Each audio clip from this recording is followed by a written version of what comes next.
जोहार साथियों, आज से हम लोग गांधी युग को शुरू करने वाले हैं।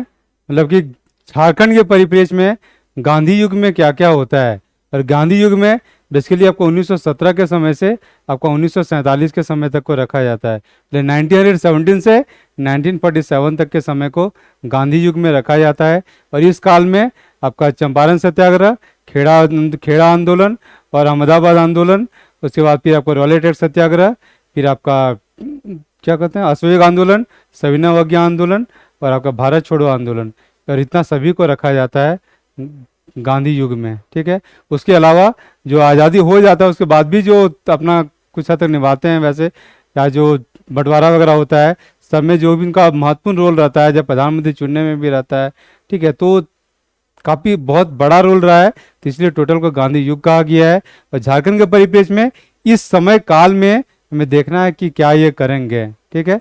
तो ये पूरे युग का नाम गांधी युग है, लेकिन ये बीच बीच में कुछ कुछ ये टूटा हुआ भी है। ठीक है। और आज जो हम लोग देखने वाले हैं ये 1917 से लेकर 1920 तक देखने वाले हैं, यानी असहयोग आंदोलन से का बेसिकली शुरुआत को देखेंगे वैसे। ठीक है। शुरू कर लेंगे, क्योंकि उसके बाद अगर ज़्यादा क्लास को लंबा खींचेंगे तो मतलब ये क्लास काफ़ी बड़ा हो जाएगा वैसे, क्योंकि झारखंड का 6 जिला में क्या क्या किस किस जगह पे क्या क्या हो रहा है तो वो थोड़ा सा लेंदी हो जाएगा, बहुत ज़्यादा याद करने का भी पड़ जाता है वैसे। ठीक है।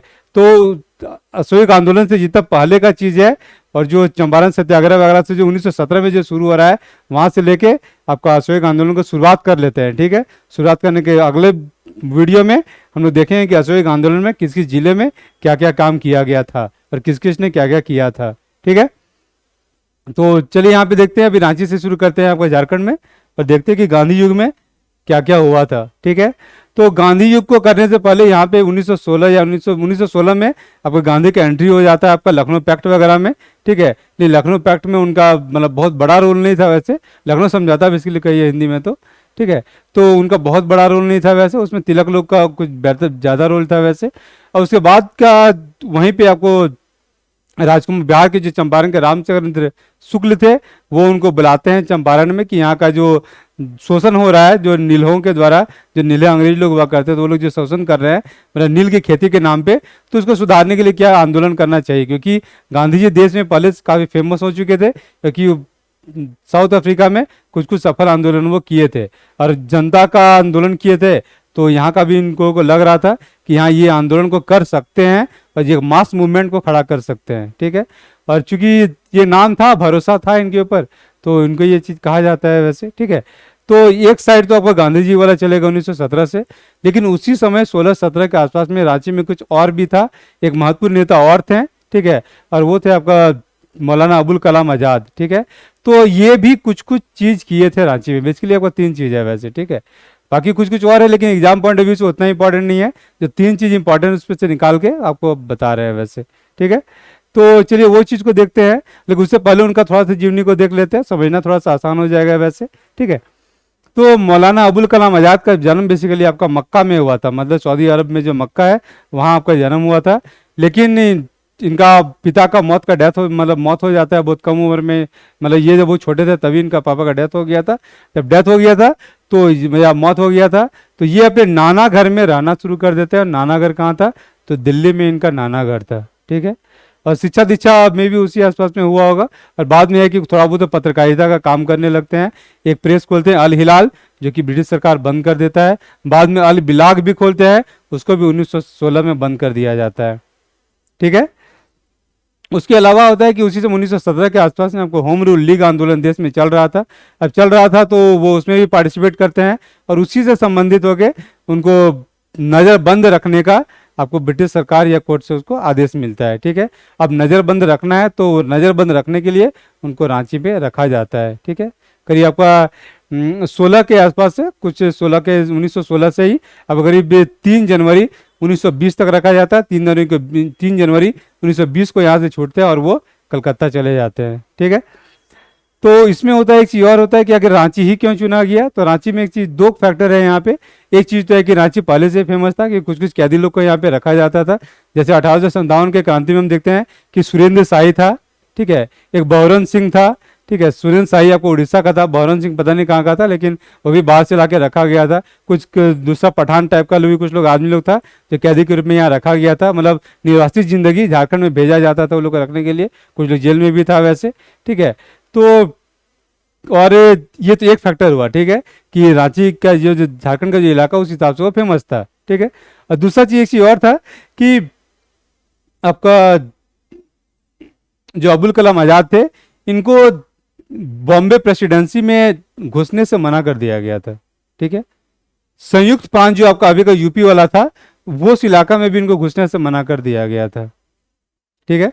उसके अलावा आपका दिल्ली में भी इनका घुसना मना था और पंजाब में भी घुसना मना था इनका, ठीक है। तो करीब करीब देख रहे कि नॉर्थ इंडिया में तो करीब करीब मना है। बाकी जो यहाँ ये बंगाल प्रेसिडेंसी, तो कलकत्ता में तो ये थे ही वैसे, ठीक है, कलकत्ता में थे वैसे वो, ठीक है। तो वहां से भी उनको लग रहा है कि मे भी कुछ ज़्यादा गड़बड़ कर सकते हैं, तो दूर वाला जगह जहाँ से एक दूसरे से कांटेक्ट में नहीं आ पाएंगे, संपर्क में नहीं रह पाएंगे, वैसे जगह भेज देते हैं। तो वो लोग यहाँ रांची भेज दिया जाता है और वो रांची में रहते हैं, मतलब नज़रबंदी के ये पे, ठीक है। और यहाँ पे रहते हैं, कभी वो मोराबादी में रखा जाता है, कुछ किराए के घर के रूप में। ये अपर बाजार का जो रांची में इलाका है वहाँ पे भी रखते हैं, बाद में लास्टली फाइनली उनको मोराबादी भेज दिया जाता है। वैसे कुछ यहाँ सर्किट हाउस वगैरह भी है, वहाँ सब में उस समय डाक बंगला वहाँ पे भी इनको रखा गया था, ठीक है। और जब रांची में ये रह रहे थे, ठीक है, तो 1916 में ये एक आंदोलन चला। आंदोलन क्या चलाते हैं, बेसिकली एक जागरूकता फैलाने की कोशिश करते हैं, और वो जागरूकता फैलाने की कोशिश करते हैं वो छुआछूत के ऊपर, ठीक है। तो छुआछूत पे ऊपर जागरूकता फैलाते हैं, कुछ हद तक फैलता भी है। अब अचानक से तो तुरंत खत्म होने नहीं जा रहा है वैसे, लेकिन छुआछूत को आप सोच के देखिए कि छुआछूत भी क्या चीज़ है वैसे, ठीक है। एक इंसान दूसरे इंसान को छूना नहीं चाहता है, या उसको छू लेने से अपने आप को अपवित्र मानना शुरू कर देता है, ठीक है। आजकल कॉमन, और वैसे ये खत्म भी नहीं हुआ है वैसे, अभी भी संविधान में भले डाल दिया गया लेकिन पूरी तरह से खत्म नहीं हुआ है। समाज में आपको कहीं थोड़ा बहुत यहाँ वहाँ करके मिल जाएगा, गांव में ज़्यादा मिलेगा, शहर में थोड़ा कम मिलता है वैसे, लेकिन मिलता ही अभी भी है वैसे, ठीक है। और दूसरा ये चीज़, एक चीज़ और देखिए कि इंसान कुत्ता को रखेगा, कुत्ता को छुएगा लेकिन उससे नहीं छुआएगा। तोता वगैरह रखेगा, बिल्ली रखेगा, चूहा रखेगा, खरगोश रखेगा, घोड़ा रखेगा, उनको आराम से छुएगा, गले भी मिलेगा, साथ में सो भी लेगा, कुछ लोग लेता है वैसे कुछ लोग, ठीक है, लेकिन उससे छुआता नहीं है। छुआता है किससे, जो उसी के तरह का एक इंसान है, उसको छूने से वो छुआ जाता है। सोचिए कितना गलत तरीके का समाज में एक नियम चलता हुआ आ रहा था, ठीक है। और इसको लेके अबुल कलाम आज़ाद इस चीज़ को लेकर जागरूकता फैलाने का कोशिश करते हैं आपका रांची में, ठीक है। ये एक चीज़ हुआ। दूसरा चीज़ और होता है कि वो एक मदरसा खोलने में, शिक्षा में इनका बहुत इंटरेस्ट था, क्योंकि शिक्षा रहेगा तभी जागरूकता आएगा, जागरूकता आएगा तभी तो आप अंग्रेजों से लड़ सकते हैं या आज़ादी के बारे में कुछ सोच सकते हैं, ठीक है। और ये इनका राष्ट्रवादी सोच था वैसे, और राष्ट्रवादी सोच के कारण ही आपको देखिए कि आपका 1940 में इनको कांग्रेस का अध्यक्ष बनाया जाता है, और 1940 से 45 तक ये कांग्रेस का अध्यक्ष रहते हैं। और स्वतंत्रता संग्राम से, स्वतंत्रता मिलने से पहले ये सबसे लंबे समय तक अध्यक्ष रहने वाले इंसान थे वो, ये अबुल कलाम आज़ाद, ठीक है। तो सोच सकते हैं कि किस तरह से इनका इंपॉर्टेंस था। बाकी इनका लंबे समय इसलिए भी रह गए थे क्योंकि द्वितीय विश्व युद्ध चल रहा था, तो चुनाव का कोई मतलब कोई कंडीशन बन नहीं रहा था, तो इसीलिए वो टिके हुए थे वैसे वो, ठीक है। तो एक यहाँ देखिए शिक्षा वाला पे थे, तो शिक्षा पे दो चीज़ किए थे। एक अंजुमन इस्लामिया नाम का एक संस्था खोले थे रांची में, और दूसरा खोले थे आपका मदरसा इस्लामिया। दोनों में इस्लामिया है, अंजुमन इस्लामिया और मदरसा इस्लामिया, ठीक है, दोनों इस्लामिया वाला है। और ये दोनों आपका रांची में खोले थे ये संस्था, ठीक है। उसमें भी अब जो अपना अल बिलाग जो इनका प्रेस था, जो 1916 में बैन कर दिया था अंग्रेज सरकार, उसको वो बेच देते हैं, उससे जो पैसा मिलता है उसको मदरसा में लगा देते हैं कि मदरसा में पढ़ा लिखा होगा तो जनता का मतलब छात्रों का विकास होगा, तो मानव संसाधन खड़े होंगे अच्छे वाले वैसे, ठीक है, जो कि चीज़ों को समझ पाएंगे, ठीक है। तो अंजुमन इस्लामिया खोलें, मदरसा इस्लामिया खोलें, और जो उनका प्रेस था पहले से जो बैन हो गया था अल बिलाग प्रेस, उसको बेच के अपना पैसा कहाँ लगाते हैं, तो मदरसा इस्लामिया में लगा देते हैं, ठीक है, इतना क्लियर।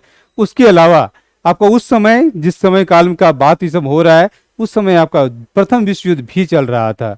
और प्रथम विश्व युद्ध में आपको पता होगा कि वहाँ पे दो गुट था, एक तो इंग्लैंड अमेरिका और आपका फ्रांस वाला गुट था, और दूसरा था जर्मनी था, ऑस्ट्रिया था, इटली था, और आपका तुर्की वगैरह था उसमें, ठीक है। तो इसमें कि जो सेकंड ग्रुप है वो हार जाता है, और हारने वाला में आपका तुर्की भी था वैसे। और तुर्की का जो सुल्तान था, तो सुल्तान को पूरे मुस्लिम जगत में उसको खलीफा माना जाता था, पूरे मुस्लिम जगत का वो धार्मिक गुरु था, ठीक है। अब जब करीब करीब पूरे दुनिया में करीब 53 या 53 आपका मुस्लिम देश है।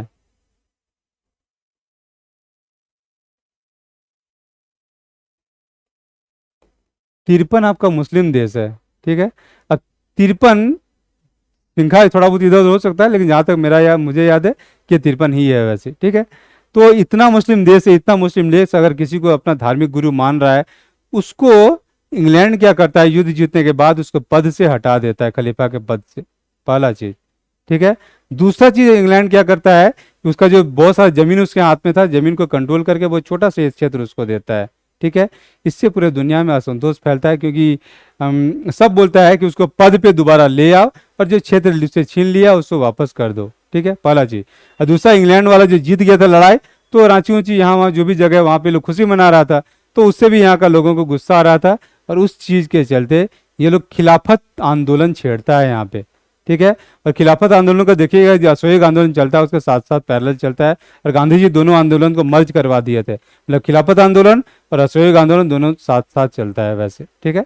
चलिए, तो वो जो खिलाफत आंदोलन यहाँ पे चलता है, या तुर्की का जो मतलब सुल्तान को बैठाने के लिए जो विरोध होता है, तो उस विरोध को दर्शाने के लिए आका मौलाना अबुल कलाम आजाद जो यहाँ लीडर थे रांची में, तो वो लोगों को कहते हैं कि तुम लोग काला बिल्ला पहन के तुम लोग घूमो और अपने विरोध को दिखाओ कि यहाँ जो ये लोग जो किया है उस खलीफा के साथ वो गलत किया है और उस चीज को सुधारा जाना चाहिए, ठीक है। तो ये तीसरा चीज था जो मौलाना अबुल कलाम आजाद किए थे, कि काला बिल्ला लगाने के बोलते हैं, क्यों? क्योंकि तुर्की में खलीफा को हटा दिया गया था उनके पद से, ठीक है। चलिए, तो ये तीन चीज हुआ। एक तो लिखा हुआ यहाँ पे वैसे, छुआछूत के दीवार को तोड़ने का कोशिश किया था, ठीक है, पहला। और दूसरा, अंजुमन इस्लामिया रांची का स्थापना किया, मदरसा इस्लामिया का रांची का स्थापना किया, किसको? तो अल बिलाग प्रेस को बेच कर किया था, ठीक है। तुर्की वाला नहीं लिखा है तो लिख देते हैं वैसे।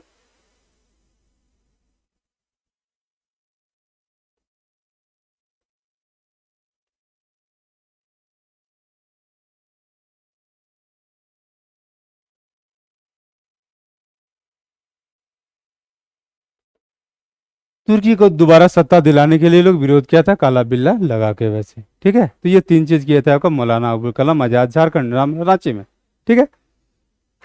उसके बाद होता है कि उसी काल में आपका गांधी जी का एंट्री होता है, जो सेकंड बड़े लीडर थे, मतलब सबसे बड़े तो उस समय वही बन गए थे वैसे, धीरे धीरे बनते हैं वैसे, उसे बने नहीं थे वैसे, ठीक है। तो ये आए थे आपका चंपारण। चंपारण जब आते हैं तो आपका लंदन में थे आपका मतलब श्याम कृष्ण शुक्ल, एस के शुक्ल भी कहते हैं उसको, एस के शुक्ल नहीं, एस के सहाय, शुक्ल गलत बोल रहे थे, एस के सहाय, ठीक है। ये श्याम कृष्ण सहाय, ठीक है। एक सहाय और हैं बहुत फेमस हैं, वो ए के सहाय हैं, ठीक है, नहीं ए के सहाय गलत बोल रहे हैं वैसे, आपका है के बी सहाय, कृष्ण बल्लभ सहाय। और ये कृष्ण बल्लभ सहाय हैं आपका यूपी में, नहीं यूपी बोल रहे हैं, हजारीबाग में, ठीक है। कृष्ण बल्लभ सहाय आपका हजारीबाग में है। और यहाँ पे कौन है? एस के सहाय, श्याम कृष्ण सहाय, ठीक है। तो ये थे, और ये इनको आमंत्रण देते हैं, रांची आने का आमंत्रण देते हैं गांधी जी को, श्याम कृष्ण सहाय यहाँ पे, ठीक है। और जब गांधी जी पहला बार रांची आते हैं, पहला बार रांची है, तो उसी के घर में रुकते हैं आपका 1917 में, ठीक है। मतलब श्याम कृष्ण सहाय के घर में गांधी जी रुके थे 1970 में, ठीक है। और जो 1917 में, ठीक है। और जो 1917 में जब आए थे तो पहला बार वो आए थे, इससे पहले वो कभी नहीं आए थे रांची, ठीक है। ये हुआ। उसके बाद वो जो रांची आए थे, वो मोतिहारी से चलकर आए थे रांची तक। ये देखिए, चलकर आए थे। सोचिए कि एक ऐसा इंसान जो कि जिसका पिताजी उसको पढ़ने के लिए इंग्लैंड भेजा था, सोचिए गार्जियन का कुछ तो औकात होगा जो पढ़ने के लिए वहां भेजा था, क्योंकि अच्छों का औकात नहीं था कि अपने बच्चों को इंग्लैंड में पढ़ा ले, ठीक है। तो जाहिर के औकात वाले घर के जो थे, अब वैसे घर के इंसान को हम देखते हैं कि मोतिहारी से चलकर आपका रांची तक आ रहा है। सोचिए किस हद तक का उनके जिंदगी में डिसिप्लिन था, या किस हद तक जागरूकता फैलाने का जुनून था, ठीक है, या अपना लक्ष्य को किस हद तक वो पाना चाहते थे, या किस हद तक त्याग करना चाह रहे थे अपना सिंपलिसिटी से, या किस हद तक वो जीतना चाह रहे थे, या कितना सिंपल जिंदगी वो जी रहे थे, सोच सकते हैं, ठीक है। क्योंकि इंग्लैंड लंदन में देखिए तो अपना कोट वगैरह सब पहनते थे, क्लब वगैरह सब जाते थे, ठीक है, तो वैसा लाइफस्टाइल मेंटेन किए थे। और यहाँ देखिए चंपारण से लेके आपका रांची तक पैदल आ रहे हैं, नहीं, हाँ चंपारण में से, मोतिहारी चंपारण में ही है वैसे, ठीक है। तो ये मोतिहारी से आपको चल के आपको यहाँ तक आ रहे हैं, ठीक है। और रांची आने के बाद वो आपका दो काम करते हैं। एक काम तो करते हैं कि यहाँ जो बिहार का लेफ्टिनेंट गवर्नर था आपका था Edward Albert Gait, Edward Albert Gait, देखिएगा lieutenant governor Edward Albert Gait, तो इनसे वो भेंट करते हैं, ठीक है। ये बिहार के लेफ्टिनेंट गवर्नर थे, ठीक है। ये देखिए बाद में है, ई पहले है, ई पहले है, ए बाद में है, एडवर्ड एल्बर्ट गेट, इनसे वो भेंट करते हैं, या फिर गेट से भी याद रख सकते हैं। गेट तो याद रहना चाहिए, हर घर जनरल घर में गेट होता है, तो गेट से याद रखते हैं, गेट से भेंट करने आए थे। ऑप्शन में अगर गेट भी दिख जाएगा तो आराम से बना सकते हैं वैसे, ठीक है। चलिए, और दूसरा चीज, एक चीज और था कि चंपारण आंदोलन का जो रूपरेखा जो तैयार हुआ था वो रांची में ही तैयार हुआ था, ठीक है।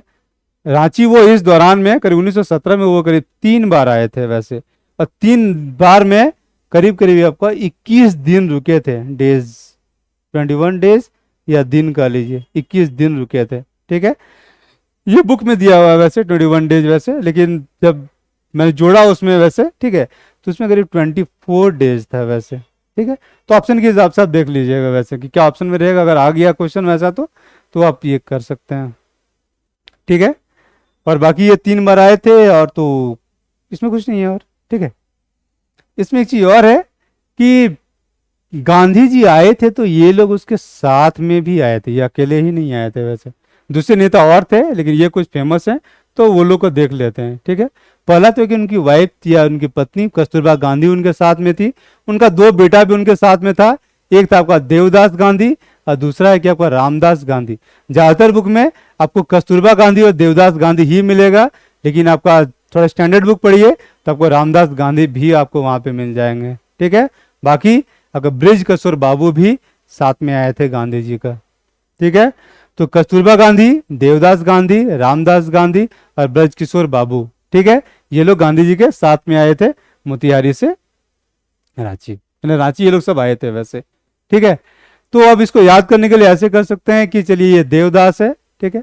तो देवदास क्या है, इन जनरल फेमस है, जो प्यार मोहम्मद में पागल होके अपना काफी से बर्बाद कर लेता है, उसको इन जनरल देवदास कहा जाता है, ठीक है। वैसा ही कम से कम हमारा हिंदी पिक्चर लोग सब इसको स्थापित किया है, ठीक है।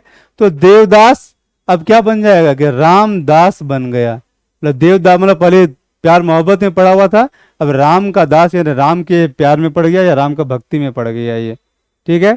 तो राम के भक्ति में कहाँ पड़ता है, तो ब्रज में पड़ता है, ब्रज किशोर बाबू से ब्रज ले लीजिए तो ब्रज में पड़ता है। देवदास रामदास कहाँ बना था, तो ब्रज में बना था।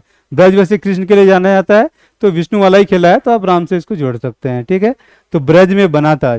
जब देवदास रामदास ब्रज में बन गया तो इनाम में क्या मिलता है, तो यहाँ पे कस्तूरी कर सकते हैं, कस्तूरबा को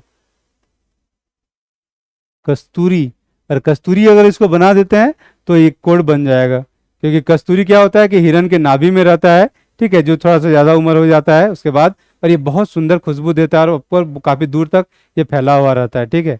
तो और इसलिए काफी कीमत में ये बिकता भी है। तो मान लीजिए कि आपको जब रामदास बन गया, अपना राम का भक्त बन गया, तो उनको ये इनाम में दिया या मिला उनको, जो कह लीजिए, तो कस्तूरी मिला है इनको, ठीक है। तो देवदास रामदास बन गया, कहाँ बना, तो ब्रज में बना, ब्रज में बनने के बाद उनका कस्तूरी उनको इनाम में मिलता है। तो चारों आपको एक साथ याद हो जाएगा वैसे, ठीक है। चलिए, इसके अलावा एक चीज और होता है कि अब जो यहाँ पे 1917 में चंपारण सत्याग्रह हो जाता है, अब 1918 में गांधी क्या करते हैं कि वो खेड़ा आंदोलन करने चले जाते हैं, और बाद में फिर आपको अहमदाबाद आंदोलन भी करते हैं वो, ठीक है। तो गांधी जी उधर बिजी हो गए। उसके बाद 19 में आता है, तो मतलब सेडिशन कमेटी के रिपोर्ट के आधार पे आपका रॉलेट एक्ट को पास कर दिया जाता है। और जो रॉलेट एक्ट आता है तो इसमें क्या था कि आप अपील कहीं ऊपर के अदालत में आप नहीं कर सकते, पहला अपील नहीं है, दूसरा कोई वकील भी नहीं रख सकते हैं, और तीसरा कोर्ट में आपको दलील भी नहीं दे सकते। मतलब अगर अरेस्टिंग आपका हो गया तो कुछ महीनों के लिए या साल के लिए तो आप अंदर हैं, बिना कारण बताए सरकार आपको अंदर में रख देगा वैसे, ठीक है। और इसीलिए इसको ड्रैकोनियन कानून या बहुत ही गलत कानून माना गया, और इसका पूरे देश में इसका विरोध करने का निर्णय लिया गया। और पूरे जब देश में पूरे विरोध करने का निर्णय लिया गया तो झारखंड में भी इसके लिए कुछ कुछ होता है, ठीक है। तो झारखंड में सिर्फ 2 जगह हुआ था, एक आपका रांची में हुआ था और दूसरा आपका पलामू में हुआ था, ठीक है। तो रांची में बारेश्वर सहाय आपका विरोध किए थे, बारेश्वर सहाय, ठीक है, और दूसरा आपको गुलाब तिवारी आपका विरोध किए थे। बारेश्वर सहाय और गुलाब तिवारी कहाँ विरोध करते हैं, तो रांची में। और दूसरा कि आपका पलामू में आपका रामदीन पांडे आपका विरोध किए थे, ये टीचर थे, तो अपना 6 स्टूडेंट के साथ आपका ये उपवास किए थे, ठीक है। तो रांची में बारेश्वर सहाय, गुलाब तिवारी आपका विरोध किए थे, और बाकी पलामू में रामदीन पांडे आपका विरोध किए। ये तिवारी है बेसिकली, गुलाब तिवारी, ठीक है, और ये रामदीन पांडे आपका विरोध किए थे, अपने 6 विद्यार्थी के साथ आपको उपवास किए थे ये, ठीक है। और ये किसके लिए, रेवलट एक्ट के विरोध में। चलिए आगे देखते हैं। इसके बाद होता है कि अब 19 में तो ये हो गया, अब आते हैं चलिए अब 20 में। तो 20 से पहले एक चीज और है वैसे, ठीक है, 19 में ही है वैसे, ठीक है, कि आपका पलामू में आपका कांग्रेस पार्टी का जो जिला का जो कमेटी है उसका स्थापना हो जाता है, ठीक है। 19 में आपका स्थापना हुआ था, और करने वाला कौन था, तो कब बिंदेश्वरी दुबे, ठीक है, या बिंदेश्वरी पाठक कर लीजिए बेसिकली, ठीक है। बिंदेश्वरी पाठक थे पहला, और दूसरा कि आपका भागवत पाठक थे, ठीक है। बिंदेश्वरी पाठक और भागवत पाठक, ठीक है। मुझे पता नहीं क्यों याद है बिंदेश्वरी दुबे थे, वैसे पाठक शायद नहीं होगा, शायद गलत प्रिंट हो गया है वैसे, ठीक है। तो वैसे हम जिसको चेक कर लेंगे वैसे, ठीक है, बिंदेश्वरी वाला जो है बिंदेश्वरी पाठक, यहाँ पे शायद पाठक नहीं होगा, यहाँ दुबे होना चाहिए शायद, शायद कंफर्म नहीं है, शायद बता रहे हैं वैसे, ठीक है, जो मुझे याद आ रहा है वैसे अभी, ठीक है। बाकी बिंदेश्वरी तो सही है, और ये भागवत भी सही है, ठीक है। तो बिंदेश्वरी और भागवत पलामू में कांग्रेस पार्टी का जिला कांग्रेस कमेटी का स्थापना करते हैं 1919 में। तो झारखंड में सबसे पहला कांग्रेस का जिला कमेटी कहाँ बनता है, तो आपका पलामू में बनता है। पलामू के बाद आपका 2 जगह आता है, एक आपका रांची और एक आपका हजारीबाग। ये दोनों जगह आपको 1920 में आपका कांग्रेस का जिला कमेटी का स्थापना हो जाता है, ठीक है। और 1924 का आसपास तक या उससे कुछ पहले आपका सिंहभूम वगैरह में भी आपका इसका स्थापना हो चुका था, ठीक है। डेट मुझे पर्टिकुलरली मिला नहीं, तो मैं पर्टिकुलर डेट नहीं बता रहा हूँ, ठीक है, लेकिन वो 24 से पहले आपका स्थापना हो चुका था, ठीक है। अब इसके बाद एक चीज और होता है, इसी वजह की कलकत्ता अधिवेशन हो जाता है आपका कांग्रेस का, और ये हुआ था 1920 में आपका सितंबर में, ठीक है। और इसी अधिवेशन में निर्णय लिया जाता है कि देश में आपका असहयोग आंदोलन को छेड़ा जाएगा, और छेड़ा जाएगा ऐसे ही नहीं, खिलाफत आंदोलन को साथ में मिला के छेड़ा जाएगा। कुछ नेताओं ने उनका विरोध किया था वैसे, तिलक थे और कुछ और थे, ठीक है, लेकिन उनको ज़्यादा सपोर्ट नहीं मिलता है, और गांधी जी के बाद रह जाता है, ये प्रस्ताव पारित हो जाता है, ठीक है। तो यहीं से आपका सहयोग आंदोलन शुरू हो जाएगा। वैसे बाद में इसी को सहमति आपका नागपुर में भी अधिवेशन होता है दिसंबर में, जो कि ये लोग का वार्षिक अधिवेशन था, ये विशेष था, ठीक है, ये विशेष अधिवेशन था कलकत्ता वाला। बाकी नागपुर में जो प्रॉपर दिसंबर में अधिवेशन होता था उसमें भी असहयोग प्रस्ताव को पारित कर दिया गया था वैसे, ठीक है। तो ये जो पारित कर दिया गया, ठीक है, तो यहाँ पारित कर दिया गया, उसी में आपका कुछ झारखंड का प्रतिनिधि लोग भी गया हुआ था इस आंदोलन को मतलब इस अधिवेशन को अटेंड करने के लिए। वहाँ पे वो लोग गांधी जी से पूछते हैं कि गांधी जी हमारे झारखंड या फिर अंग्रेजों से, झारखंड को अंग्रेजों से कैसे आज़ाद करा सकते हैं। तो वो बोलते हैं कि तुम लोग कपास बो, चरखा चलाओ, झारखंड आज़ाद हो जाएगा। ये कथन के रूप में भी क्वेश्चन आ सकता है कि कपास बो, चरखा चलाओ, झारखंड छोटा नागपुर आज़ाद हो जाएगा, ये किसने कहा था? तो ये गांधी जी ने कहा था। कहाँ कहा था? तो कांग्रेस से कलकत्ता का जो अधिवेशन हुआ था, इसके लिए विशेष अधिवेशन था, यहाँ पे कहा था 1920 में, ठीक है। और इसके बाद देखते हैं जब असहयोग आंदोलन पास हो जाता है, तो असहयोग आंदोलन का असहयोग सरकार के साथ असहयोग करना जनता यहाँ पूरे देश में शुरू हो जाता है, ठीक है। और असहयोग में क्या करता है, तो सबसे मेन चीज होता है कि किसी भी सरकार के लिए टैक्स कलेक्शन, ठीक है। अब जनता या कांग्रेस के नेता लोग कहता है कि हम लोग टैक्स नहीं देंगे सरकार को, ठीक है। टैक्स नहीं आएगा तो सरकार कैसे चलेगा? सरकार टैक्स के पैसा ही चलता है, चाहे डायरेक्ट टैक्स हो इनडायरेक्ट टैक्स हो, टैक्स तो आता ही है जनता से ही वैसे। तो ये लोग कहता है कि टैक्स नहीं देंगे, टैक्स नहीं देंगे, तो जाहिर की हंगामा मचना ही था वैसे सरकार में, पहला चीज। और दूसरा चीज एक चीज और कहता है, ये लोग कहता है कि जो सरकार के रूप से जो हम लोग शिक्षा मिल रहा है, तो वो शिक्षा हम लोग को नहीं चाहिए। सरकार अगर हम लोग को न्यायालय से न्याय दे रहा है, कोर्ट से न्याय दे रहा है, तो वो न्याय भी हम लोग को नहीं चाहिए। सरकार अगर विदेश से लाके कपड़ा बेच रहा है, तो वो कपड़ा भी हम लोग नहीं खरीदेंगे, या विदेशी सामान वस्तु भी हम लोग नहीं खरीदेंगे, ठीक है। इसके अलावा लोग ये भी कहता है कि सरकार अगर उनको उपाधि दे रहा है, तो उपाधियों को हम लोग लौटा देंगे और उपाधियों का भी विरोध करेंगे हम लोग, ठीक है। इस हद तक ये सब विरोध सब चलना शुरू हो जाता है। बच्चा लोग आपके स्कूल कॉलेज जाना बंद कर देता है, वकील लोग वकालत करना बंद कर देता है, और कुछ जगह शराब के दुकानों के आपने या जो भट्टियाँ थी वहाँ धरना दिया जाता है, कुछ जगह भट्टियों का जबरदस्ती तोड़ भी दिया जाना शुरू हो जाता है। ठीक है, तो सारा आंदोलन चलना शुरू हो जाता है यहाँ पे। ठीक है, लेकिन 20 से शुरू होता है, 21 में पूरा चलता है, और जब 22 का यानी 1922 का फरवरी तक पहुंचता है, तब आपका यूपी का आपका चौरी चौरा में आपका कुछ मतलब हिंसा फैल जाता है। हिंसा में बेसिकली हुआ ये था कि आपका 3000 का कांग्रेसियों का जुलूस आ रहा था, किसानों का जुलूस कर लीजिए, और भले कांग्रेस में थे लेकिन किसान थे वैसे। ठीक है, तो वो लोग का जुलूस आ रहा था, तो पुलिस वाला वो लोग के पे फायरिंग कर देता है। फायरिंग कर देता है तो जनता में गुस्सा आ जाता है, और वो लोग गुस्सा में क्या करता है कि थाना में आग लगा देता है, और वहाँ पे 22 पुलिसकर्मी वहाँ पे मर जाता है। और जब अशोक आंदोलन में जब हिंसा फैल जाता है, तो गांधी जी आपका जब बारदोली में एक बैठक बुला के, मतलब गुजरात में बारदोली है, वहाँ पे एक बैठक बुला के असहयोग आंदोलन को वापस ले लेते हैं। ठीक है, और जब गांधी जी असहयोग आंदोलन को वापस ले लेते हैं, तो ये असहयोग आंदोलन आपका खत्म हो जाता है। ठीक है, लेकिन ये तो ऐसे ही एक जनरल सा चीज बता दी है, लेकिन इस जो असहयोग आंदोलन हुआ उन सितंबर 1920 से लेके फरवरी 1922 तक, इस बीच के काल में आपका झारखंड के 6 जिला में कुछ कुछ काम होता है, और क्या क्या काम होता है उसको नेक्स्ट वीडियो में देखेंगे वैसे। ठीक है, मिलते हैं नेक्स्ट वीडियो में। Thank you.